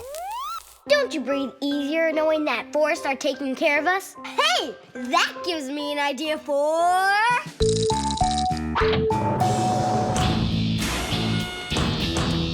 Uh-oh, do try this at home. Here's something super easy, but I bet a lot of you don't do this. Next time you're in the woods, take deep breaths of fresh air. I found out that some scientists say that just being in the woods can make us healthier and happier. What do you think? Ask a friend. I really like being around trees. Makes me feel like I could do anything I want because there's so much space. I would like to play in it, but I would stay there forever. You can hike and it makes you feel sporty. I like a lot of things about the forest. There are a lot of relaxing noise in the forest. Of like birds, water. It relaxes you. I like climbing trees. I feel happy, excited, and alive. So if you're ever camping or in the park with lots of trees, try it out. Listen to the sounds of the birds and the wind in the leaves. Take a deep breath of freshly made oxygen and smell the soil in the plants. It just might make you feel better and healthier. And that takes us back to the question that started it all. Do we need forests? Well, Julia, the big answer is...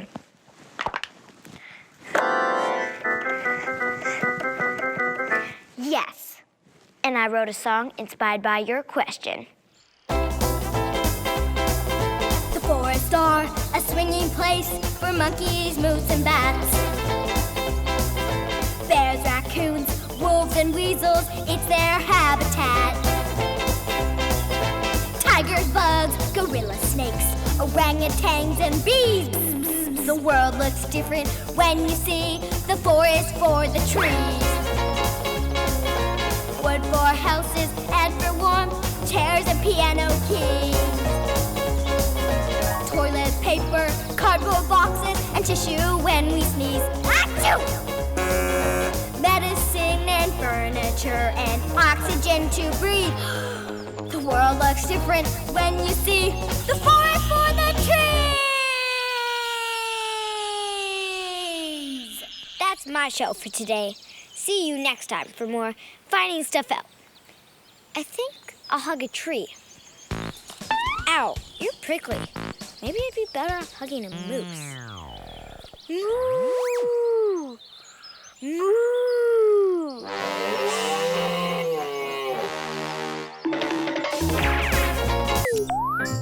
Welcome to Finding Stuff Out. I'm on a trampoline with a popsicle and earmuffs because of some questions I got. Starting with this one. Sorry, it's just a bit tricky to get my remote without dropping my popsicle.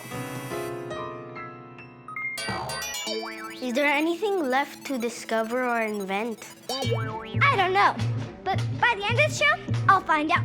Meanwhile, I wish there was an invention that could keep me from dropping my popsicle while I click my remote, because I have another question. Not again. You know, I'd like to invent something one day. Do kids invent things? Yes, kids do invent things. And that's why I'm jumping on a trampoline with earmuffs and popsicles. Because all three of those things were invented by kids. I found out that 15-year-old Chester Greenwood invented earmuffs in 1870 because his ears got cold when he went skating. Frank Epperson was only 11 when he invented popsicles. George Nissen was a teenager when he invented the trampoline, which he later taught a kangaroo to jump on with him. Jumping with a kangaroo wasn't an invention or a discovery, but it was pretty cool. And kids invented other amazing things too. Like glow-in-the-dark paper, braille that allows blind people to read, an invention that would later become a TV, or a flashlight that turns body heat into light. No batteries required. Okay, maybe I can invent a hands-free way to hold my popsicle on the trampoline. Maybe not. But kids do invent stuff all the time, and we're going to meet some of them right now and see what their inventions are. This is a huge science fair.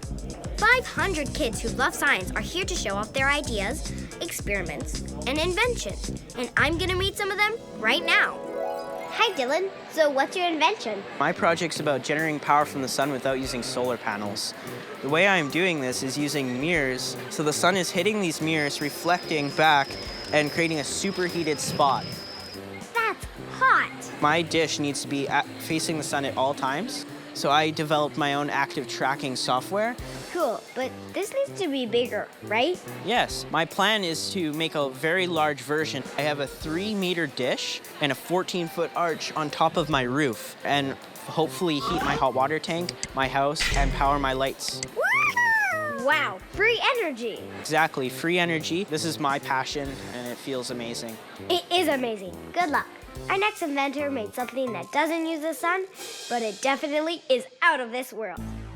Hi. Hi, Zoe. My name is Eunyoung Kim, and I invented a glove that's for astronauts to use on Mars. Whoa.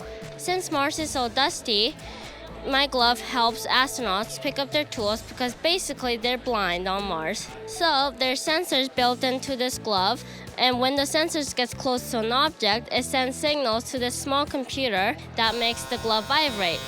Do you think NASA will want to use your invention? Yes, I think it's a good opportunity for NASA to use this glove when they go to Mars. Woohoo! Let's hope they do. Now here's an invention that you definitely don't need gloves to use. Hi. My name is Deho Daniel Sky. I'm from a First Nations community called Gahnawage, and my project is the door pedal. The door pedal allows you to open up your door using your foot instead of your hands. Cool, but who uses it? I went to my local hospital and I allowed a nurse to try it out because there's lots of germs in the hospital. She said it was very sanitary because she doesn't have to touch the door handle anymore. And also at my grandmother's convenience store. So now when she's bringing big, heavy things into her store, she can now just open it with her foot. This should open doors for me. Talk about using your head and your feet. And here's Tamid. He invented a wheel that can adjust to any road condition. You can see that the wheel is a complete circle right now. You can see it changes into something very, very spiky. I've spent many weeks, months on the computer screen trying to get my parts to fit together, and when it finally did, when the wheel was finally able to turn and also change shape, it felt great. Woo! This really works well in sand, in snow, in mud, but then when you come back to a highway, you're able to press the button again and get it back to a circle. Well, that's like reinventing the wheel. Thanks. Now here are two people who also took a really old invention and made it into something new and amazing. Hi.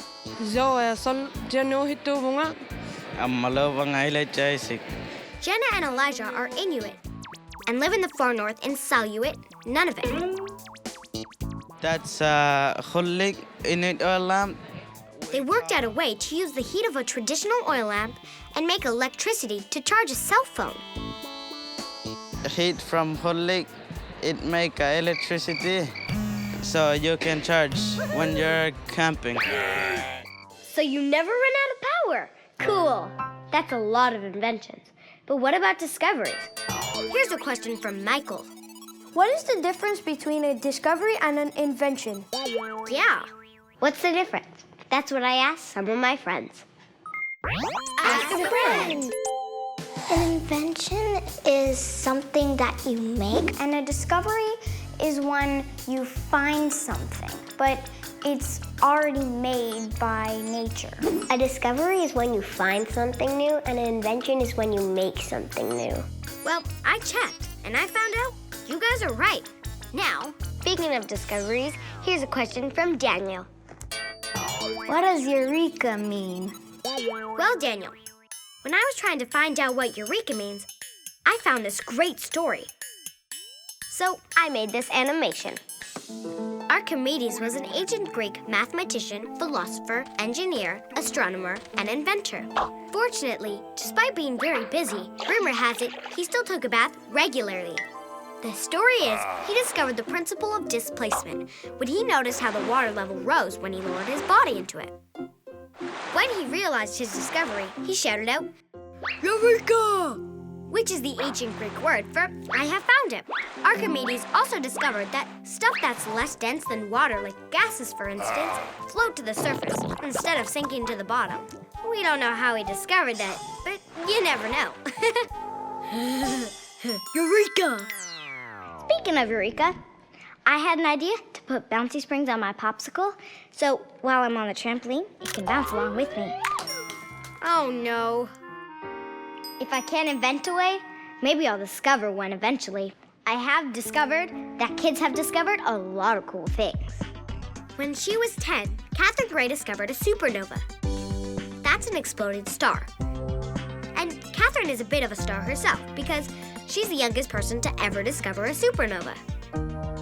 15-year-old Tom Wag discovered his own planet. And 15-year-old Willem Gattery may have discovered a lost Mayan city by using star maps. And lots of kids have discovered ancient fossils. Hey, cool! A dinosaur fossil. Here's a question from Mateus. Who found the first fossils of a dinosaur?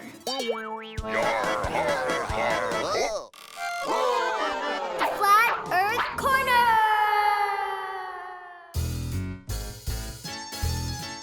I wish I could find something really valuable down here, like gold. Hey, that's odd. There's something there. Forsooth, I found the bones of a dragon. Hey, I wonder if these bones would taste good in soup. I could be the first kid to invent dragon soup. People who found the first dinosaur fossils thought they were the bones of dragons. I guess dinosaurs do sort of look like dragons, but it took a while for people to realize what they'd found. And it took a while for the grand prize winner of the science fair to discover a treatment that might help some people feel better. Hi Zoe, my name is Melissa, and I was able to make a discovery in many patients that had a type of cancer, lymphoma, so it's a cancer of the blood cells. They're usually treated with something called chemotherapy. Then the cancer patient usually starts to feel really bad because that treatment kills your good and bad cells all at the same time. I wanted to develop a new method to help cancer patients so that they wouldn't become so weak. Wow. What inspired you to do that? I have an uncle who has cancer. I also have many friends who are related to other people who also have cancer. So it affects many people, and I wanted to do something that would help a lot of people. I still have a lot more research to do, and hopefully one day be able to really make this treatment available for everybody. Good luck. Thanks, Melissa. Now I'm going to meet some inventors who also had a very personal reason for making their inventions. This is Samantha Gray and Tegan Kay. They also wanted to invent something that would help people. Wow, this isn't like any other boot I've ever seen before. We were inspired to invent it by one of our friends who is almost always getting hurt. She has a lot of accidents. She fell off a trampoline once. She fell off her bike. And a fence. So I'm guessing this boot doesn't prevent injuries. What does it do? Our friend was always getting cast, and when she was going out in the rain, it would always get wet, so we wanted to make a boot so she didn't have to get her cast wet. And the whole cast can fit inside, and it just does up. To try it out, I put on some extra heavy socks so it'd be like I have a cast. Now you can put the boot on and see how it works. Cool, no laces. How does it feel? It's comfy. I could see how this could hold a cast. Ta-da! In the beginning, our invention was going to be on a shoe, but the shape wasn't right. So we picked a boot. And when we were making the boot, some of the glue wasn't strong enough, so we had to get new glue. And first, when we were doing it, we used magnets like this on one side and washers on the other side, but it wasn't strong enough. So we decided to use magnets on both sides. Okay, now I'm going to put your boot to the test. So my foot won't get soaked? Not a chance. Definitely not. Okay, I'm gonna go a little bit more daring. Hey, My foot isn't wet. That's awesome. It's actually meant for puddles, but it works in the shallow end. What's next for you inventors? We would like to add some reflectors to the boot to make it more safe at night. And add some cool designs to make it more fashionable. And we also have come up with a logo. Puddle jumpers. Awesome. So Samantha and Tegan were inspired by trying to keep things dry. Now here's an invention created by someone who wanted to make sure people could get wet when they need to. Rachel Brower won medals at 2 science fairs, including a gold medal for her very watery invention. Hi, Rachel. Hi, Zoe. So what did you invent? So this is a water pasteurization system for third world countries. It removes the bacteria and impurities from water, making it safe to drink. What inspired you to make this? So a couple years ago, when I was 11, my family went hiking in New Hampshire. We saw the lakes and the rivers, but then we saw the contaminated do not drink signs. And at the same time, I was reading the I'm Malala book. And in this book, many women and girls are dying from the cholera outbreak. So I put the two things together and I decided I wanted to make a difference. Cool, so how does it work? So first the water is pumped from a water hole or lake, and then it runs through this basic cotton and charcoal filter system.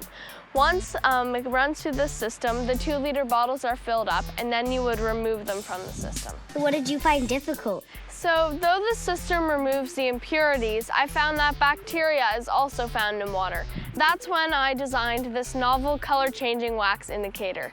So once your 2-liter bottles are removed from the system, you'd place this inside and then place your bottles on a piece of corrugated tin roof. The sun will heat the water to 40 degrees Celsius, and this blue wax will change from dark blue to light pink, indicating that the water's heating up.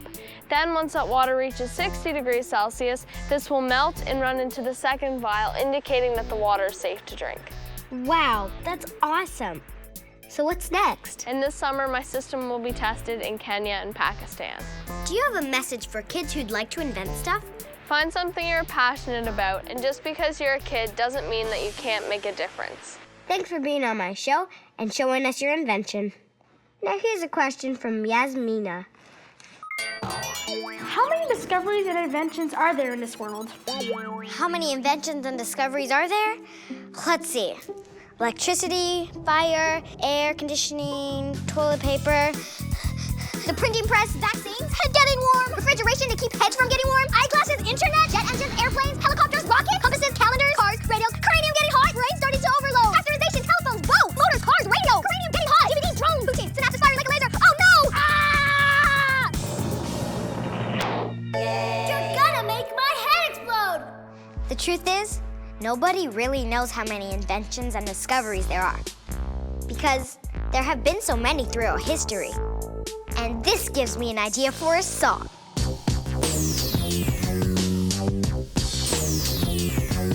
Inventions and discoveries, doing something new.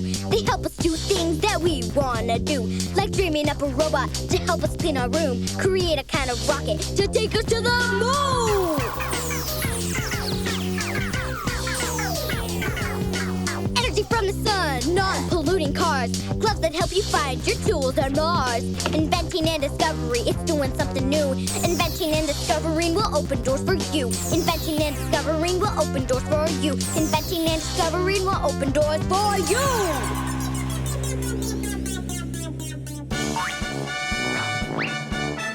My Great Challenge! Today's challengers are Anjali and Logan versus Stefano and Sasha. Yeah. I'm gonna show you some weird inventions, and both teams have to guess what they are. If neither team gets the answer, you get a clue. The team that gets the most correct answers wins. You ready? Yeah. Okay, you girls are gonna go first. Okay. I think it's like for the baby to go inside. And babies are bigger than this. So, like the new. We're going for hammock, I guess. Okay. A hammock? Yeah. Sorry, girls, that's wrong. Boys, your turn. Don't see it. Oh, nice cat. A bag of litter for cats. Sorry, guys, that's not it. Okay, you guys get the clue now. A cat bed. Yeah. You guys were right. It's a bed for cats. Yes. What is it? cheese shredder or something shredder. Yeah, it's like a shredder. Yeah, it comes out from here. Yeah. Is it like a shredder? Sorry, guys, you're wrong. So I think it's something that you could put like a fruit or something inside. A fruit cutter, let's say. A cutter? Sorry, guys, that's wrong as well. So you guys now get the clue. A juicer. Yeah, you guys are right. Yeah. You put the lemon in, and you squish it, it comes out. You hear that? Yeah, I hear it. Let's see how much juice it made. You smelled some.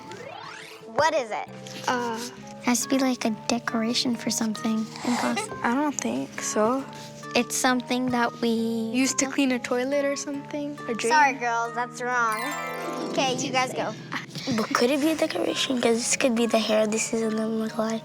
No, why would it be a doll? But can't you see? Does this look like a doll's hair? Eyes. Okay, guys, I need an answer. A decoration. Decoration? Sorry, guys, that's also wrong. Okay, now you guys get the clue. Oh, it's a potato smasher? You guys are right. When it's baked, you mash it.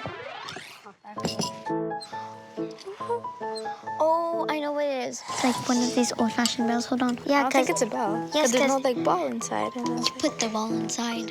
I need a final answer. What did I say? A bell? Sorry, guys. That's wrong. Sergeant? Is it to take out a core of an apple? Nope. You guys get the clue. Maybe a lighter? No, impossible because there's no fire thingamajig. Yeah, but you could put something in. A lighter for candles? Sorry, girls, it's not it. Oh, maybe not. Is it to take out the light? Yeah, you guys are right. Yes! You use this to put out a candle without burning your fingers. All right. Okay, both teams have 2 points. So this is the tiebreaker. What is it? A measuring magnet? A measuring magnet? Sorry, girls, that isn't it. There's circles on it. Could It be a tracer. Is it a tracer? Sorry, guys, that's not a tracer. So you guys now get the clue. Oh my! It's the whole tool. Is it like to measure the pasta? You guys are right, it wins. Yes. What you do is you put it in, and that's how you measure it for 3 people. That's cool. I need that at home. Well, thanks for being on my show and helping me find stuff out. Now, time to answer the question that inspired my show today. Is there anything left to discover or invent? The big answer is... Well, Anthony, to answer your question, I've decided to ask someone who's gone all the way to space to discover things. Astronaut Chris Hadfield. Chris, thanks for being on my show. So, do you have an answer to Anthony's question? Is there anything left to invent or discover? Zoe, we have no idea what we're doing. We are just getting started. We don't know what 94% of the universe is even made of. We are just infants. There are so many problems that we need to solve, and we're counting on scientists and engineers and bright young people like you and like people right across the country and around the world to solve those problems. So there's a whole world of things to discover and learn from and improve the quality of life with. Thanks, Chris. Well, that's my show for today. By the way, notice anything different? I finally invented a popsicle holder that lets me use my remote and take my earmuffs off. See you next time for more Finding Stuff Out. This smells bad. This smells good. It's mine. I can totally tell the difference, but my dad never knows when his hockey socks stink. It made me wonder the same thing as Mohammed. Do bigger noses smell more things? Well, Mohammed, I don't know if bigger noses are the better smellers. If they were, maybe we'd use elephants instead of dogs to track people by smell. So I don't have the answer yet, but I'm sure I can find out if I get nosy and sniff around. My dad's nose is bigger than mine, but he can't smell the stink. I'll get to the bottom of it by the end of the show. If But first, Leah has a question that takes us back to the basics.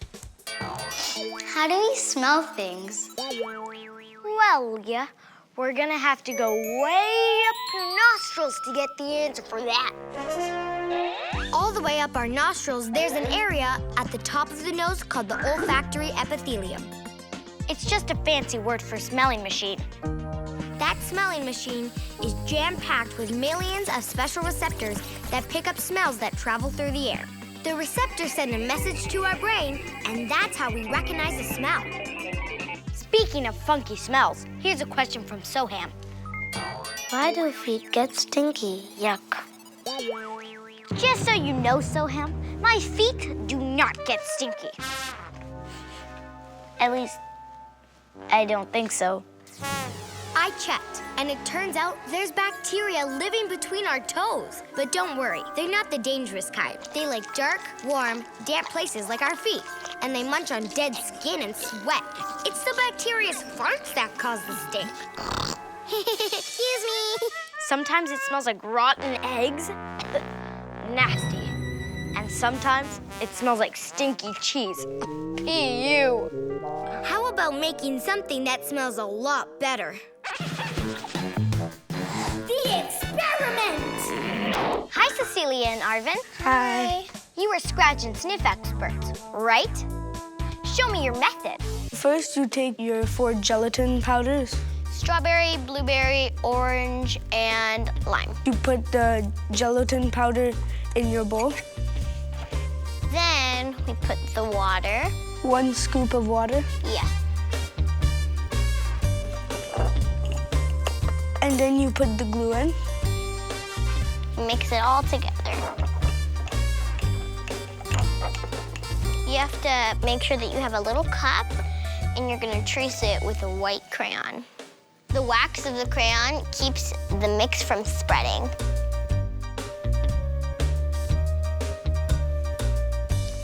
You can wait for it to dry. It only takes a few hours. It's all dry.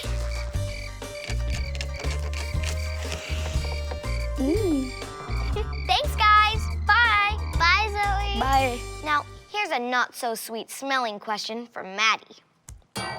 How do you know if you have bad breath?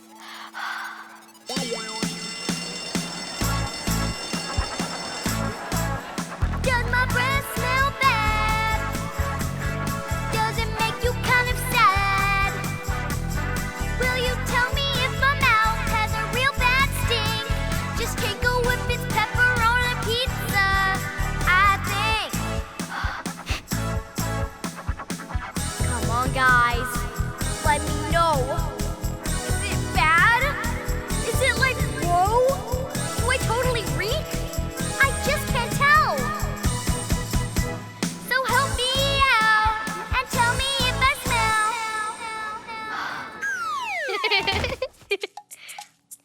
Asking people around if your breath smells bad is kind of embarrassing. But Maddie, I have an answer for you.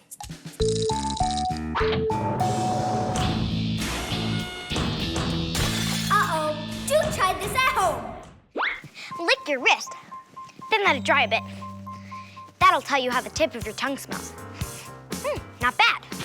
Then try the back of your tongue with an upside-down spoon, but rub it gently. If the gunk is dark and thick, it most likely means your breath smells bad. So far, so good. A piece of floss through your back teeth is another good way to tell if your breath smells bad. Still fine.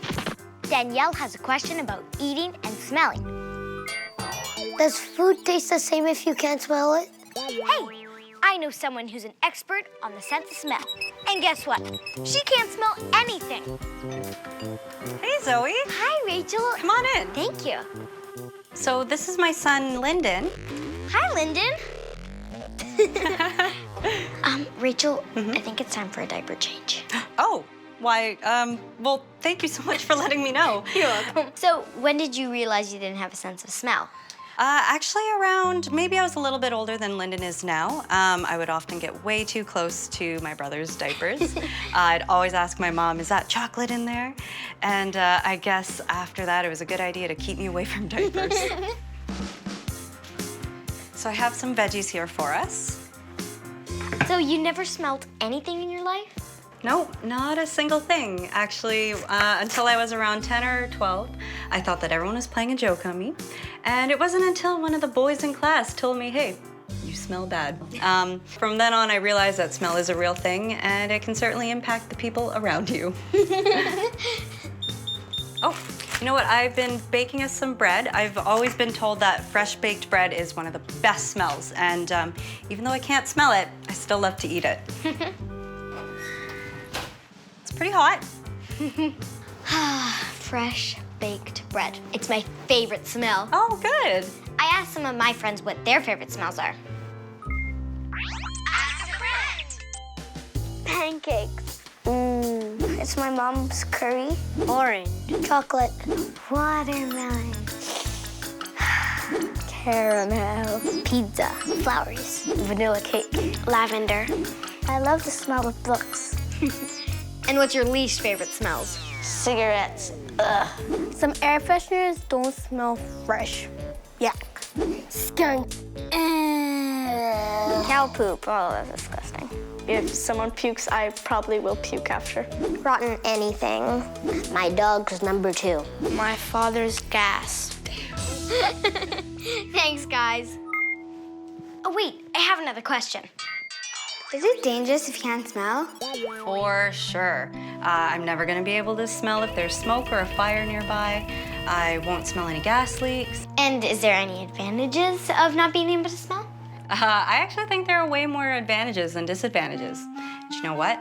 I have a really good example. This is my husband's hockey gear. Why don't you get close and take a whiff of it? Just like my dad's stinky hockey socks. Doesn't affect me at all. This is definitely one of those advantages I was talking about. Here, Rachel, try this. Thanks, Zoe. How does it taste? It just kind of tastes crunchy to me, to be honest. For me, taste is mostly textures and colors. Actually, have you ever been sick before with a really stuffy nose? Mm-hmm. And how does food taste to you when you're all sick? Well, when my nose is blocked, it doesn't really have a lot of flavor. Well, that's actually because about 75% of everything we taste is reliant on our sense of smell. Wow. If the smell of the food can't reach the receptors in our nose, or they don't work right, our brain doesn't get signaled, and everything we eat will taste nearly the same. So for me, it's kind of like I'm always sick with a stuffy nose. It's like our nose and tongue work together to make them super tasty. Exactly, yeah. The experiment! I'm going to test how food tastes when I'm smelling something different. Like stinky cheese. I asked my dad to prepare 3 little dishes of mystery food, and I'm going to eat it, and guess what it is? The first one. Sweet potato? Aw, I was wrong. Pumpkin? Nah, I was wrong. It's turkey. Last one. I'm going to guess maybe apple?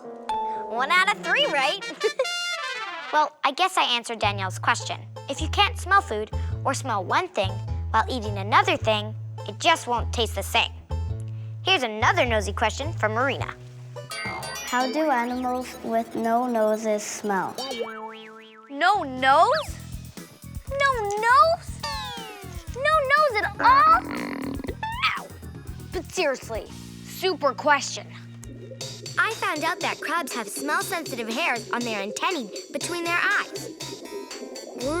Smells fishy. Check out how butterflies smell. They have 6 feet and they smell with them. Their antennae also pick up smells that lead them to flowers with nectar. When they land on the flower, their feet tell them if it's edible or poisonous. Edible! And all those suction cups on octopus arms, they use them for smelling too. And here's a question from Ryan about a twitching animal nose. Why do rabbits twitch their nose? She's a zoologist who knows animal noses. She brought a rabbit to my show to show his. Please welcome Jennifer Sear Devine.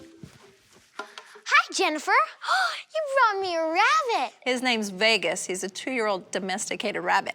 Well, I bet I know what his favorite dance style is. Oh. Hip-hop. Very cute. Look at his nose twitch. Why does he do that? Well, in short, it's actually to help him smell better. You see, the sense of smell for rabbits is incredibly important to their survival. Inside those nostrils, in the nasal cavity, you have about 100 million smell receptors that help capture the odor from the air. Is that more than we have? Way more than humans have. In fact, some scientists say it's up to 20 times more than what humans have. Wow. So when he twitches, more smell comes in? That's right. Every time the rabbit twitches its nose, more air is coming into the nasal cavities, and therefore the receptors at the back capture the odors off of that greater amount of air. So the rabbit is basically able to pick up smells that humans can't possibly pick up on. So he probably smells its carrot, even though I haven't put it in front of his face? Oh, absolutely. He smelled that a long way off. And what's really interesting is rabbits don't just use their sense of smell to find food. They also use it to know if there's a predator around or to know if there's danger, like a forest fire. What's really cute, if you want to try it, twitch your nose at the rabbit, because every time you twitch your nose at the rabbit, it actually will twitch its nose right back at you. Well, thanks for helping me find stuff out. You don't happen to have an elephant by any chance, no? Nope, sorry. Okay, I'm asking because of Nayla's question. Oh. Why do elephants have a long nose? I found out that elephants do have a great sense of smell. But the reason their noses are so big is because elephants are so big. Their gigantic legs and heads make it kind of hard for elephants to bend down for food on the ground or to reach food in trees. Their long nose lets them get at food a lot more easily. An elephant's nose can lift up to 350 kilograms. That's like lifting about 8 toilets. Ta-da! Or 4 kangaroos. Da-da-da! Pretty impressive. At the end of their nose, some elephants have parts that are kind of like fingers that they can use to grab small objects. And because their nose is long and flexible, it can sniff things out without the elephant even moving its head. Plus, they suck up water with their nose and squirt it into their mouths. And that gives me an idea for... My Great Challenge! Okay, for My Great Challenge, we have Leah, who's Elephant Stomper, and Max, who's Elephant Chomper. You guys are gonna use your elephant noses to do elephant things. After that, you have to trumpet as fast as you can, because the first elephant to trumpet wins. On your marks, get set, go! First challengers have to pick up 2 bundles of branches.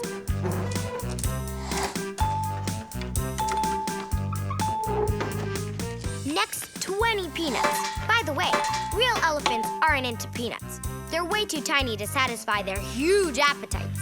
Keep going! But picking up peanuts is a tricky challenge.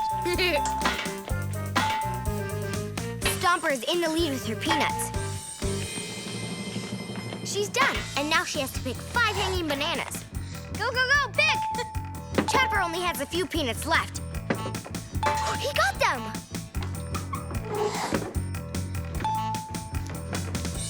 Chopper's catching up.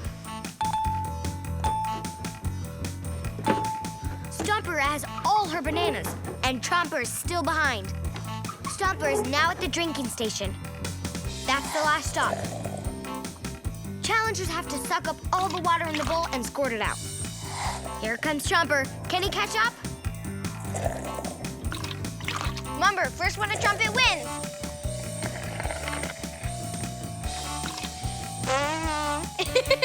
We have a winner. And now, here's a question from Aaron about an animal that smells underwater. How do sharks smell underwater? I found out that smell is so important to sharks that they're actually called swimming noses. A shark can smell 1 drop of blood in 1,000,000 parts of water. That's like being able to smell a single teaspoon of juice in a swimming pool. What? You're gonna make my head explode! seems unbelievable, but it's true.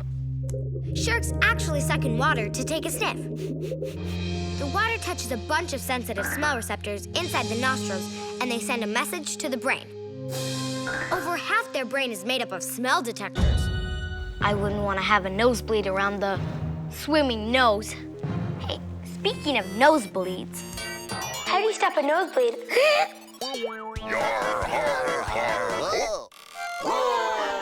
Flat Earth Corner! Ah yes, the nosebleed. Here in ancient Rome, we have found the solution. Rub your limbs with sheep wool. But if this doesn't help, you can stuff your nostrils with burnt up ashes from tadpoles.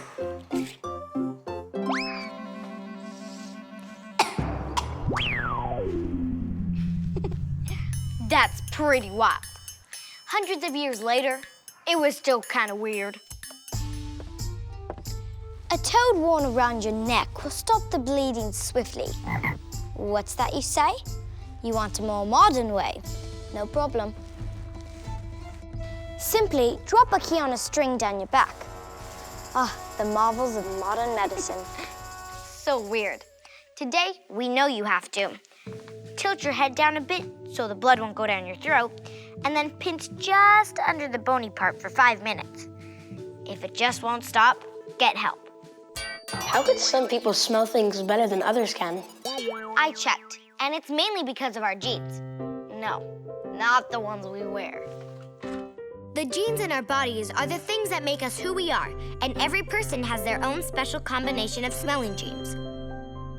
Some people can pick up certain smells that others can't. And some people have such good senses of smell that their job is to make perfume. Or smell bad odors to help companies make things like deodorant. In some Chinese medicine, they even use professional fart smellers to help detect sickness. Ooh, very healthy. I want to test my sense of smell.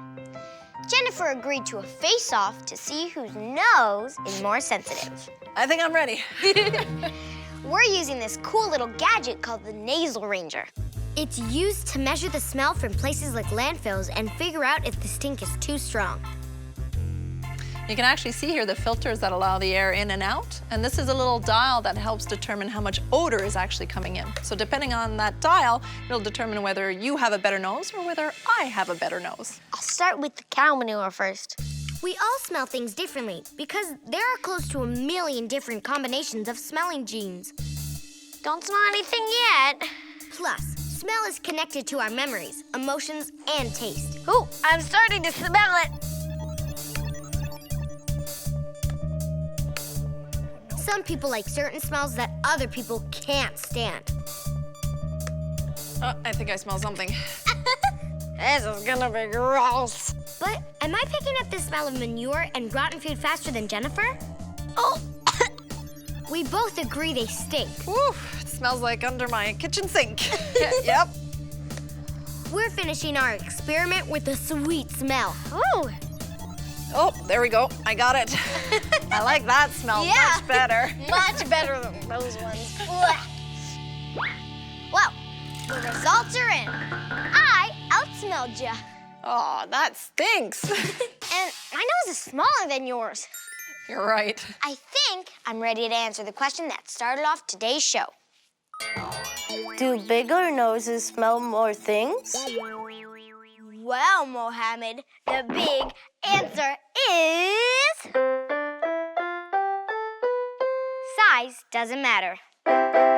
It mostly depends on how many smell receptors we and animals have, and how our brain deals with the information it gets from our nose.